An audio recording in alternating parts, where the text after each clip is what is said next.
Okay, I'm going to try to make this really quick because I know it's important. It's about the dreaded Facebook white page of death, and I have a solution.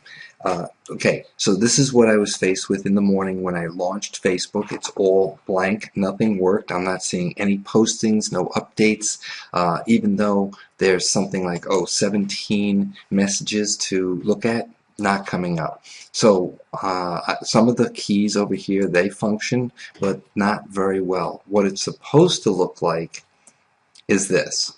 And it's supposed to have all sorts of great things on it and all be active, and I can scroll down and see everything I want to see, right? Well, that wasn't happening. This is what I had.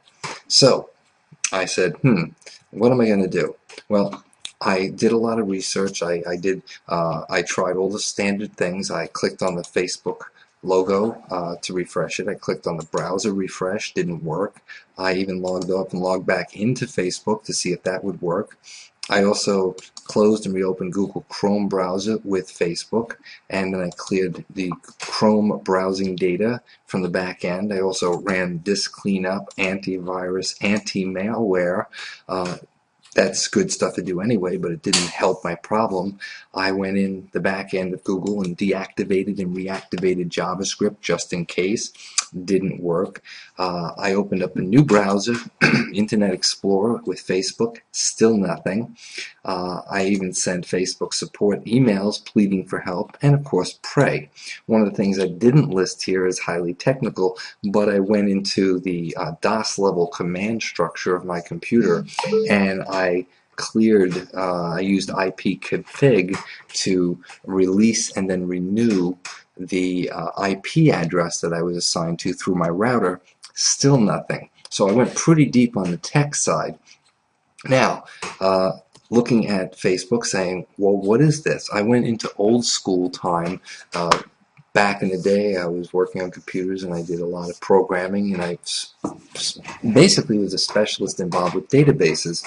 And here's the thing you need to understand about Facebook. Okay, Facebook, all right, it's a very large, very complex database with 600 plus million users and like 1 billion accounts, keeping track of people and postings, images, text messages, videos, advertising. It's keeping track of a lot. But at its basic core, a database keeps track of all this by using indexes. Okay, A through Z, 1 through 100, that's an index. The bigger the database, the bigger the index. And when indexes get very weird, when they get too big, they start getting shaky, and weird indexes produce weird things like the white page of death.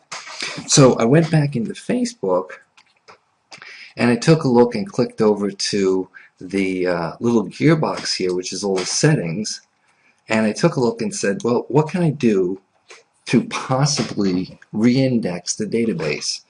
And that's my line of thinking. So I went all the way through every single option, but I noticed one thing I hadn't looked at is at the bottom of the browser screen here. The things that aren't pointed out in most browsers, like with bold, those are usually important. So I went in here and I clicked on download a copy of your Facebook data. And here I had an option to download my archive, and when I saw that, I realized something, that when you archive files out of a database, the remaining files, whether you're making a copy or you're pulling files out, either way, whatever files are still in there all get re-indexed. So you can rebuild and basically reform your indexes for your data Facebook page by downloading an archive. So you click on download archive button, and up here it will ask you for your password, and you put it back in, and then you hit submit. And depending on how long you've been in Facebook and how much content you post, it's going to take anywhere from 15 to 45 minutes. Now what will happen is you will get an email that will tell you you recently requested a copy of your Facebook data, it's now ready for you to download, and they give you a file.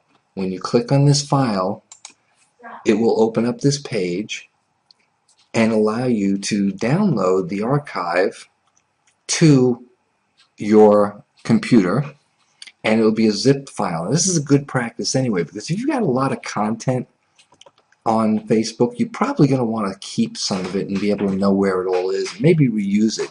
God forbid you should lose your Facebook page or you're locked out. This is a trick, guys. Big tip.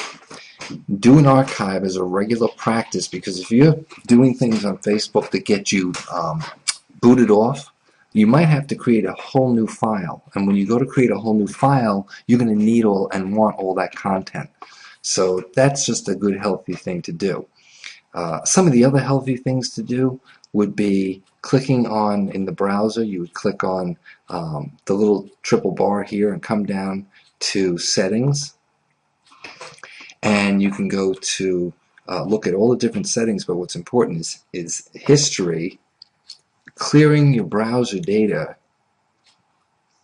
taking these settings: clear browsing data, clear data download history, delete extra cookies that are coming in, empty the cache, and clear data from hosted apps.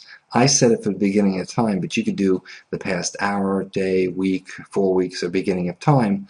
Clear all that, and you're going to see a performance improvement of a second or two on your browser response, and that adds up over the time. If you click 60 times and your browser takes 2 seconds to respond, that's 2 minutes. So that's one of the important things. I can go through that another time, but that's the key thing, to really understand what downloading your information does for you. Okay, it does re-index your database, and it solves the white page of death. And then this is all gone, and now I'm back here, happy as can be, operating faster, easier, jumping around, taking a look and making sure that my page and all my data is there. I lost nothing, and that's worth it. Hey, this is what I do. When people have problems, I come up with solutions, and that's what you can count on me to do. So if my contact information is there. If ever you need something help with, feel free to reach out. Okay? Take care.